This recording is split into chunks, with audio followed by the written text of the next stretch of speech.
Pangeran. Permaisuri telah menghabiskan semua persediaan makanan di kediaman.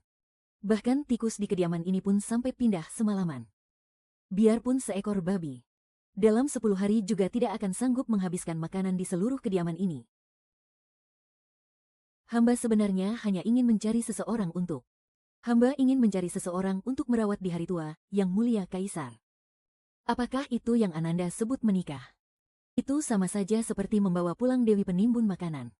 Mohon Ayahanda Kaisar menaikkan gaji Ananda. Sudahlah. Dia kan putri dari keluarga jenderal. Nafsu makan yang baik berarti tubuhnya juga sehat. Bagaimana kalau kamu coba sedikit untuk menyehatkan tubuhmu? Aku tidak mau makan. Kerjamu hanya makan saja. Sendirian menghabiskan 3 ekor ayam. Apa kamu tidak tahu kita akan bangkrut?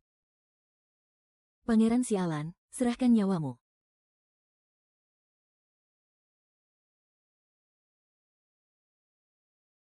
Berisik sekali.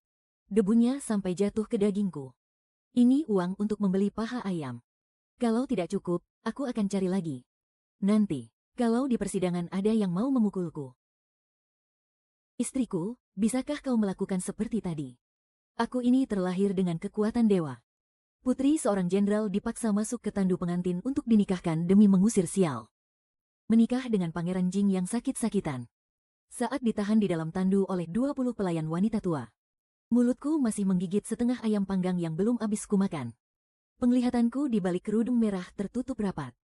Aku hanya bisa mengandalkan indera penciuman untuk menentukan arah. Di sebelah kiri, tercium aroma minyak osmanthus dari seorang pelayan tua. Di sebelah kanan, ada seorang dayang yang memegang kotak manisan buah. Dan di depan, tercium samar aroma obat-obatan. Diiringi seruan melengking seorang kasim. Aku dipapah untuk melangkahi anglo api. Kenapa pengantin wanitanya kotor sekali? Kudengar dia dibesarkan di barak militer. Benar-benar orang yang kasar. Aku mendengar suara isak tangis dari sekelilingku. Saat itulah aku baru sadar. Bagian bawah gaun pengantinku, entah sejak kapan penuh dengan noda minyak. Dan berkilauan di bawah sinar matahari. Di tengah bisik-bisik, sebuah tangan yang kurus dengan tulang menonjol terulur di hadapanku. Tangan itu begitu pucat hingga nyaris transparan. Urat-uratnya yang berwarna biru pucat terlihat jelas. Seolah-olah jika diremas sedikit saja, alirannya akan terputus. Aku secara refleks mengulurkan tangan untuk menggenggamnya. Namun, saat bersentuhan, aku merasakan orang itu. Gemetaran yang nyaris tak kentara. Aku buru-buru melepaskan genggamanku. Namun, aku mendengar suara, krak, celaka. Aku meremukkan sesuatu lagi. Dari balik cadarku. Beberapa kepingan giok putih jatuh dengan cepat dari sela-sela jariku. Permaisuri punya tenaga yang kuat. Ini adalah liontin naga dan feniks pemberian mendiang kaisar. Tapi, bagus juga kalau sudah hancur. Jadi aku tidak perlu memakainya setiap hari. Aku langsung menyibakkan cadarku. Dan bertatapan dengan sepasang mata yang dalam seperti tinta. Pangeran, maafkan aku. Aku akan menggantinya dengan yang baru. Tidak apa-apa. Permaisuri bisa hadir saja sudah menjadi keberuntunganku. Pria di hadapanku mengenakan jubah pernikahan berwarna merah terang. Wajahnya begitu tampan, nyaris seperti makhluk gaib. Hanya saja, warna bibirnya begitu pucat hingga nyaris menyatu dengan warna wajahnya. Benar-benar terlihat seperti orang yang sakit parah. Tapi anehnya, aku dengan jelas melihat di mata Pangeran Jing ini kilatan semangat hidup yang sekilas. Saat dia berbalik, aku dengan tajam memperhatikan langkah kakinya. Terlalu dibuat-buat lemah. Persis seperti yang kulihat kemarin di barak militer. Seekor anjing liar yang pura-pura pincang untuk mendapatkan daging. Prosesi pernikahan berjalan lebih lancar dari yang kubayangkan. Kecuali saat aku mengganti ritual minum arak silang dengan sup ayam yang kubawa sendiri. Yang membuat petugas Li memutar bola matanya. Dan juga saat aku tidak sengaja menginjak pecah 3 buah ubin lantai. Tidak ada kekacauan besar yang terjadi. Sampai pada malam pertama di kamar pengantin. Permaisuri, tidak perlu sungkan. Aku ini lemah dan tidak ingin mencari masalah. Aku sedang asyik melahap camilan yang tersaji di meja. Mendengar itu, aku menyeka mulutku. Pangeran, tenang saja. Ayahku pernah berkata, pernikahan untuk tolak bala itu hanyalah sebuah formalitas. Anda tidur di ranjang, aku tidur di lantai saja sudah cukup. Secercah keheranan melintas di mata Xiao Jingyan. Lalu dia terbatuk-batuk hebat, mana bisa begitu? Kalau sampai kabar ini tersebar, itu mudah. Araknya sudah kuminum. Ritual selesai. Aku pun melemparnya begitu saja. Kendi arak itu tepat mengenai pohon wutong di luar jendela. Batuk Xiao Jingyan berhenti seketika. Aku tidak memperhatikan keanehannya. Aku berjalan sendiri menuju ranjang besar berukir itu. Tapi, ranjang ini cukup besar. Sebenarnya, tidur bersama juga boleh saja. Ucapanku bahkan belum selesai. Papan ranjang yang baru saja kududuki mengeluarkan suara seolah tak sanggup menahan beban. Lalu, dengan suara keras, ranjang itu pun ambruk. Setelah debu menghilang, aku baru menyadari. Aku berada dalam posisi aneh, menindih tubuh Xiao Jingyan. Sementara itu, jubah upacara putihnya robek olehku, memperlihatkan separuh dadanya yang bidang dan berotot. Bukankah katanya dia sakit dan lemah? Kami berdua saling berpandangan canggung. Tampaknya Sang Wang Fei yang tak dicintai ini hanya sedikit terlalu bersemangat. Aku bangkit dengan panik. Tetapi tanpa sengaja, aku mematahkan papan ranjang terakhir yang masih utuh. Ini, aku juga bisa menggantinya. Apakah Wang Fei tahu? Ranjang ini terbuat dari kayu cendana ungu milik mendiang permaisuri. Berapa nilainya dalam perak? 3.203.000 liang. Bahkan jika kau menjualku, aku juga tidak seharga itu. Tetapi, jika Wang Fei menyetujui satu syarat dariku, kau bisa membayarnya dengan cara mencicil. Syarat apa? Mulai besok, temani aku makan. Setiap kali makan, harus ada yang mendengarkan dari luar pintu. Kepala pelayan istana yang berada di sudut tembok merasa kakinya lemas. Dia teringat persediaan makanan di lumbung yang hanya tersisa untuk 3 bulan. Pandangannya menjadi gelap. Pagi-pagi sekali, aku pergi ke dapur istana. Brak, suara dentuman yang keras membuat kepala juru masak dapur, Paman Zhao, ketakutan. Penggilas adonan di tangannya langsung jatuh ke dalam baskom adonan. Ada apa? Apa terjadi gempa bumi? Bukan, itu permaisuri, dia sudah menghabiskan semua isi keranjang kukusan. Paman Zhao bergegas keluar untuk melihat. Dia hanya melihatku sedang berjongkok di halaman. Di hadapanku ada 10 keranjang kukusan kosong. Setiap keranjang kukusan seharusnya berisi 10 bakpao. Sekarang semuanya sudah masuk ke dalam perutku. Aku menepuk-nepuk perutku dengan puas. Aku mengangkat kepala dan melihat para juru masak yang ternganga. Aku pun menyeringai. Apa masih ada lagi, Papa Duka Permaisuri? Ini adalah porsi makanan untuk seluruh penghuni kediaman selama 1 hari penuh. Lalu, kalian makan apa? Saat itu, suamiku Xiao Jingyan sedang meminum obatnya dalam keadaan lemah. Seorang pengawal masuk dengan tergesa-gesa. Paduka Pangeran, dapur dalam keadaan darurat. Permaisuri telah menghabiskan semua persediaan makanan. Para juru masak sedang menulis surat pengunduran diri secara massal. Tidak apa-apa, ambil perak dari bendahara. Suruh kedai bakpao di selatan kota untuk mengirim 100 keranjang lagi. Aku ingin lihat, berapa banyak yang bisa dia makan. 3 hari kemudian, tangan bendahara istana yang memegang buku besar bergetar. Paduka Pangeran.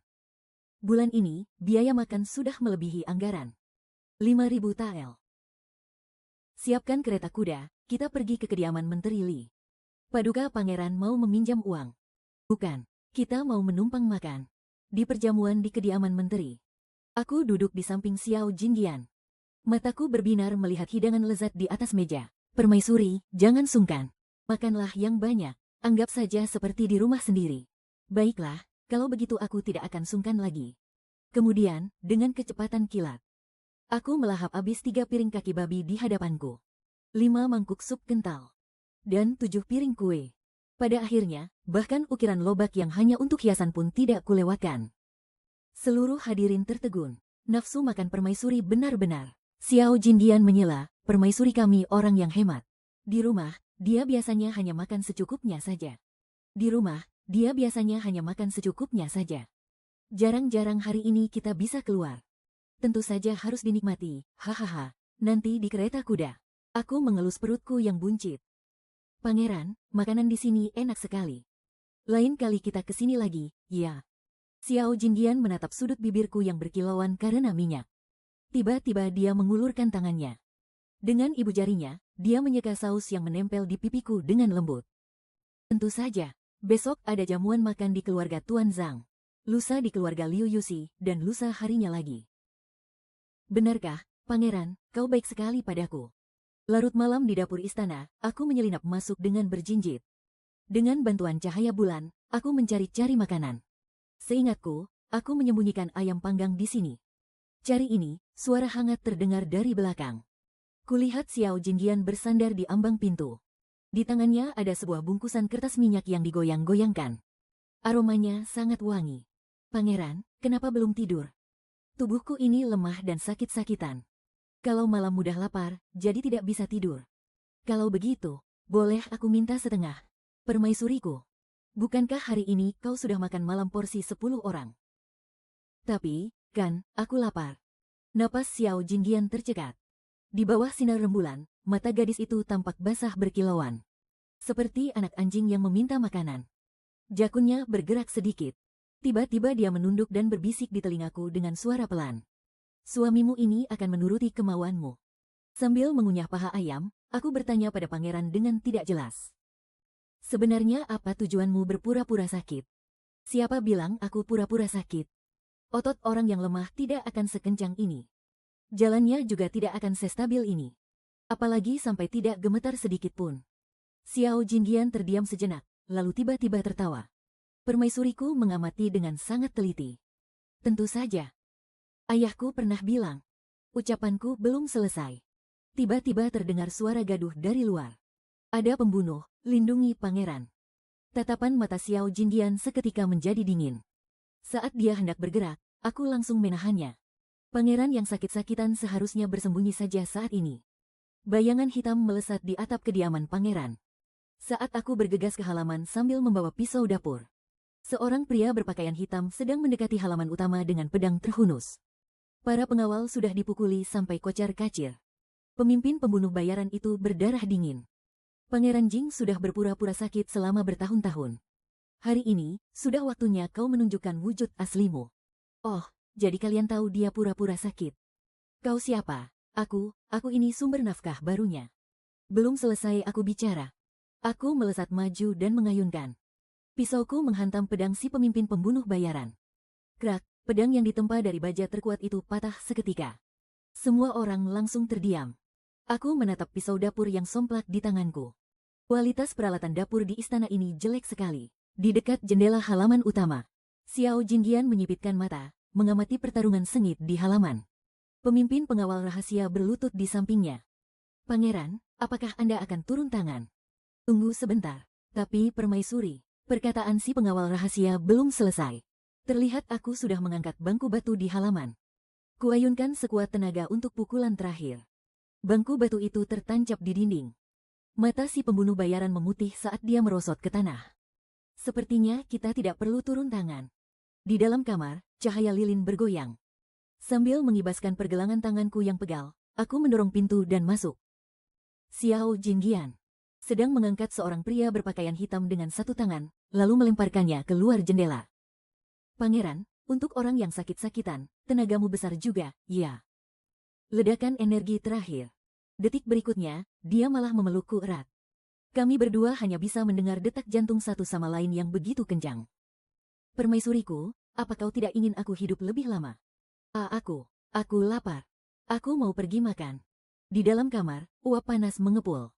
Makanan di dalam panci tampak bergolak. Jadi, kau pura-pura sakit untuk menghindari rencana jahat dari faksi Putra Mahkota. 3 tahun lalu, aku memang benar-benar diserang dan diracun. Kemudian, racunnya berhasil dinetralkan. Tapi aku sadar, berpura-pura sakit ternyata lebih praktis. Lalu, sekarang bagaimana? Aku merusak rencana Anda. Aku menikahimu memang bukan untuk ritual penyembuhan, tapi untuk mencari pengawal yang hebat. Setelah makan malam, Pangeran membawaku jongkok di atap sambil makan semangka. Pangeran, menurut Anda apakah pembunuh bayaran itu akan datang lagi? Tentu saja. Jadi, mulai besok, kau harus melindungiku dari dekat. Melindungi dari dekat.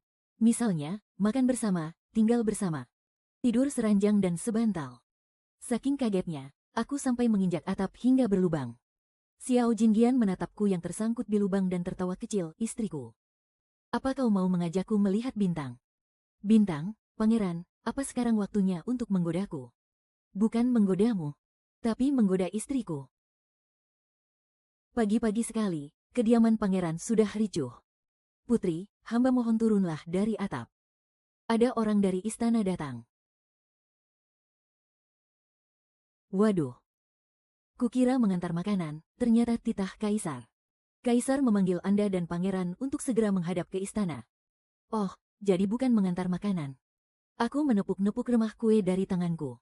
Dan langsung melompat turun.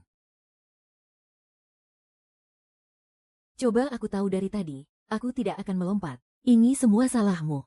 Cepat, cepat, cepat. Kasim yang mengantar titah itu memutar matanya. Lalu pingsan di tempat. Di dalam kereta kuda, Xiao Jingyan menepuk dahinya. Istriku, setibanya di istana nanti, bisakah kau bersikap seperti wanita terhormat? Seperti ini, hamba memberi hormat pada Kaisar. Tidak perlu sampai berlebihan seperti itu juga. Lalu bagaimana? Ingat 3 hal. Pertama, jangan sentuh makhluk hidup apapun. Meham. Kedua, jangan makan hidangan dari dapur istana. Ketiga, jangan mengaku kau bisa bela diri. Kenapa? Karena aku sudah mengumumkan kepada semua orang bahwa ritual pernikahan kita telah menyembuhkan penyakitku. Dia melempar tanggung jawab dengan begitu mulusnya. Di perjamuan Taman Kekaisaran, selir mulia tersenyum dengan anggun. Putri Jing. Ikan ini adalah barang langka persembahan dari wilayah barat. Maksudnya, dasar orang kampung, pernah lihat tidak? Aku menatap ikan koi yang gemuk itu dan menelan ludah. Memang cukup langka. Saking langkanya, sampai ingin ku masak semur. Pakai banyak daun bawang, jahe, dan bawang putih. Xiao Jingyan mencubit telapak tanganku di bawah meja sebagai peringatan. Tapi selir agung salah paham. Ikan ini harus dipelihara dengan air salju dari Gunung Tianshan. Yang mulia, gawat, ikannya hilang satu. Semua orang gempar. Selir agung menoleh ke belakang dan melihatku sedang berjongkok di balik bukit buatan. Sambil memegang sebatang ranting di tanganku. Di ranting itu, tertusuk seekor ikan panggang berwarna kuning keemasan. Anu, tadi dia sendiri yang melompat ke darat. Katanya ingin ku makan. Kulihat dia begitu bersemangat. Jadi aku tidak tega menolaknya. Di aula Taiji, Kaisar menahan tawa begitu keras hingga kumisnya bergetar. Putri Jing. Tahukah kau kalau ikan itu bernilai ribuan keping emas? Menjawab Paduka. Hamba bersedia menggantinya, kok. Bagaimana cara menggantinya? Dihitung sesuai harga pasar saja. Ikan mas biasa harganya 30 keping per kati. Yang itu paling beratnya hanya 2 kati. Hamba akan genapkan untuk Anda. 60 keping. Itu ikan spiritual yang bisa meramal nasib negara. Kalau begitu, lebih pantas lagi untuk dimakan. Coba Anda bayangkan, ikannya ada di dalam perut. Bukankah berarti nasib negara juga ada di dalam perut? Ini namanya memeluk dunia dalam dada. Paduka, istri hamba. Sejak kecil tumbuh di pedesaan. Sifatnya memang sedikit lugu. Hukuman mati bisa dimaafkan. Tapi hukuman lain tidak bisa dihindari. Putri Jing bekerja di dapur istana selama 3 hari. Paduka, apa itu sebuah hukuman? Di dapur istana, aku seperti ikan di dalam air. Aku cuma cicip sedikit, kok dagingnya habis. Dia merebutnya lagi, piringnya kosong melompong. 3 hari kemudian, kepala dapur istana melapor sambil menangis kepada Kaisar. Mohon pulangkan Putri Selir ke kediamannya. Kalau begini terus, istana akan kehabisan makanan. Kaisar melihat laporan itu dan menatap bawahannya. Pangeran Wang, bagaimana biasanya kau bisa memberinya makan? Hamba menjual beberapa kaligrafi dan lukisan. Keluar dari istana. Di dalam kereta kuda, aku mengelus perutku yang buncit, Pangeran. Kaisar baik sekali, ya. Aku sudah memanggang ikannya, tapi dia malah tersenyum. Pangeran, apa kau sudah tahu dari awal kalau Kaisar tidak akan marah? Bagaimana menurutmu, ikan itu? Aku dan Kaisar memeliharanya diam-diam saat kami masih muda. Usianya sudah 20 tahun. Sudah waktunya dia pensiun. Jadi, di seluruh istana ini, hanya Selir Agung yang dibodohi. Aduh. Di aula singgasana emas, ketegangan terasa di udara. Yang mulia, Putri Selir Jing telah berlaku tidak sopan di aula ini. Hukuman apa yang pantas untuknya? Tanganku gemetar. Setengah kue almond jatuh ke dalam bajuku. Aku panik mencoba mengeluarkannya. Akibatnya, dari dalam jubahku, gedebuk. Jatuh sebuah benda emas yang berkilauan. Seluruh aula hening seketika. Itu, segel kekaisaranku, kenapa ada padamu? Istriku. Jadi ini yang kau maksud dengan pinjam untuk main-main. Waktu mundur kedua jam sebelumnya. Di luar ruang belajar Kaisar. Aku berjongkok di koridor, menunggu pangeran selesai rapat.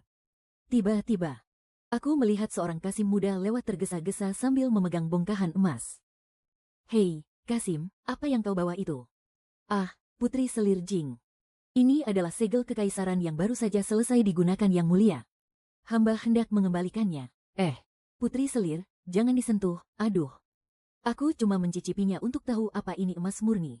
Saat ini, ekspresi seluruh pejabat di aula itu seolah baru disambar petir. Faksi Putra Mahkota mengambil kesempatan ini untuk menyerang. Putri Selir Jing telah mencuri segel kekaisaran. Mereka yang sehati, pantas dihukum mati. Aduh, penyakit lama hamba kambuh lagi. Perlu sedikit guncangan di jantung. Penyakit, ingin cerai, permaisuriku kambuh lagi. Cepat panggil tabib istana. Sidang bubar, kembali ke kediaman. Di dalam kereta kuda, aku meringkuk di sudut seperti burung puyuh. Paduka, hamba salah. Salah di mana? Tidak seharusnya mencuri stempel giok, lalu. Aku juga seharusnya menggigit sudutnya untuk menguji kemurniannya, begitu. Hanya ku gigit. Sebesar sebutir beras. Di dalam ruang kerja, seorang pengawal memberikan laporan darurat. Lapor, Paduka. Tadi malam, kediaman Putra Mahkota dipenuhi utusan dari Beijing.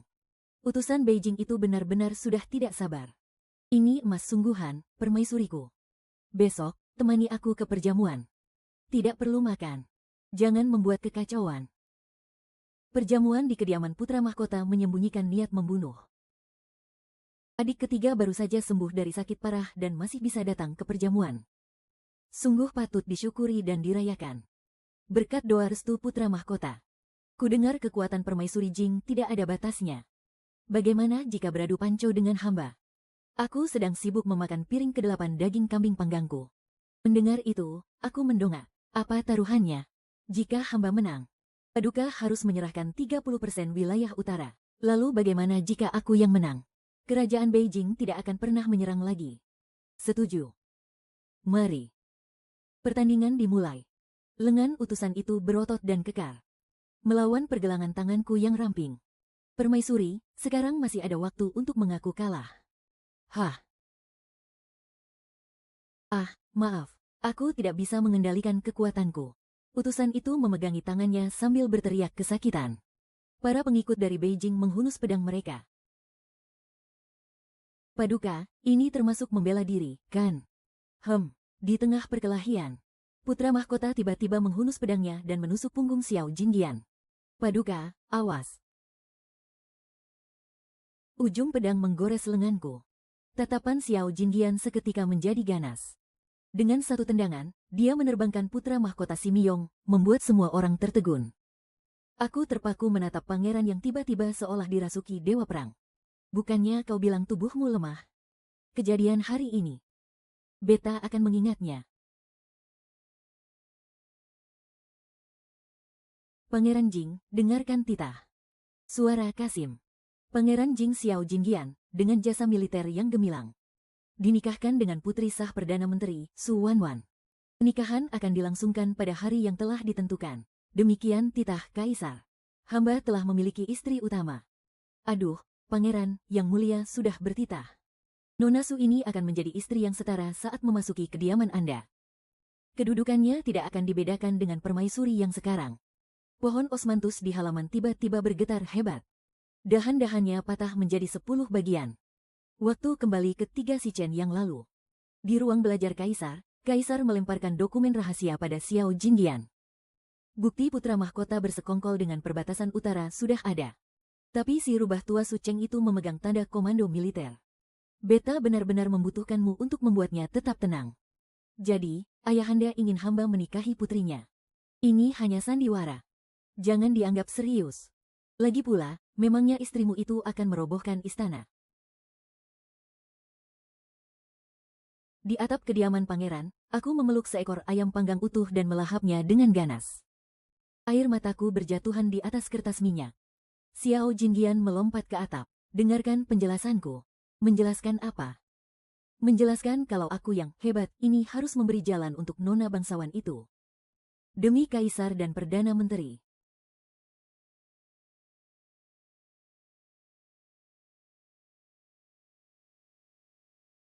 Biar ku beritahu, aku tidak akan termakan oleh siasat pria tampanmu itu. Tengah malam, kediaman pangeran menjadi kacau balau. Pangeran, permaisuri kabur.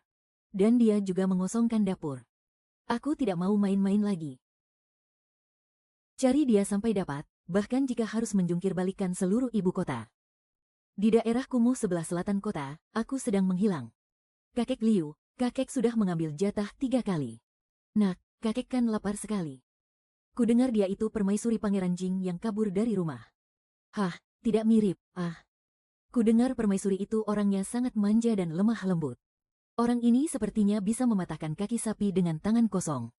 Pendengaranku yang tajam menangkap sesuatu. Tiba-tiba aku melempar sendokku, melompati tembok dan lari.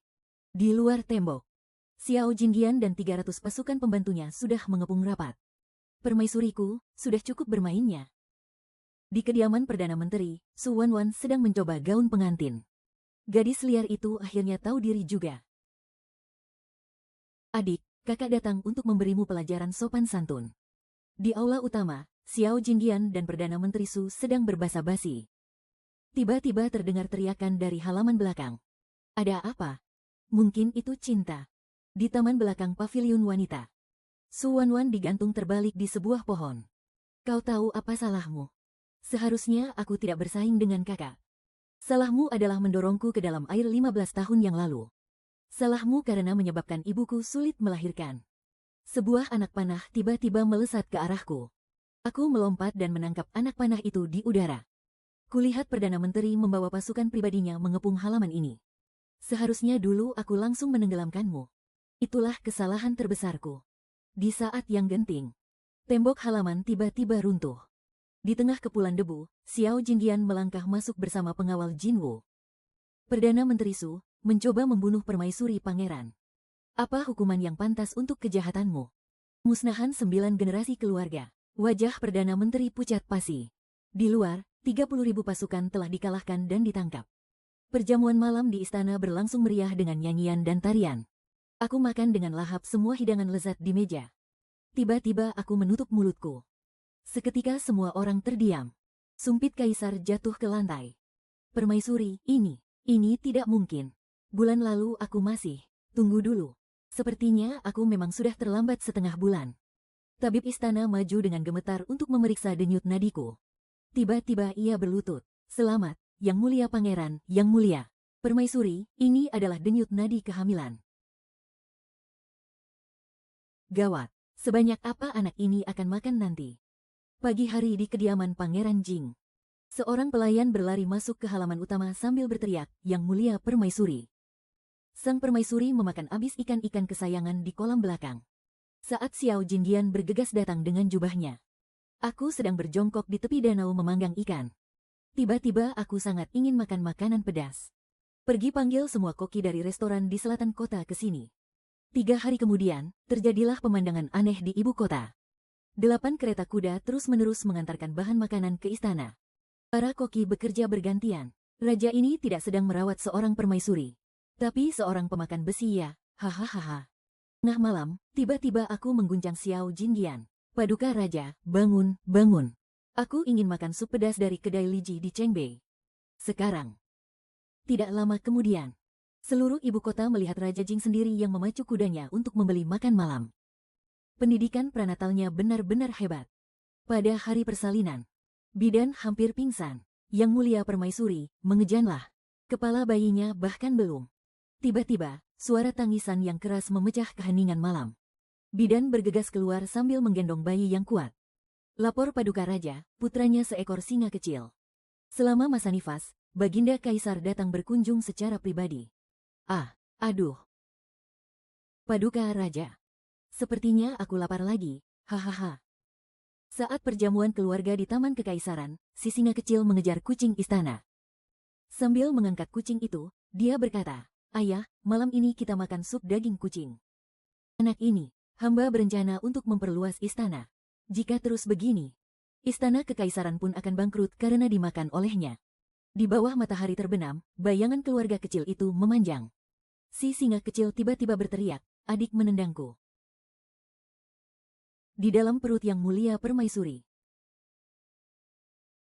Ada satu lagi.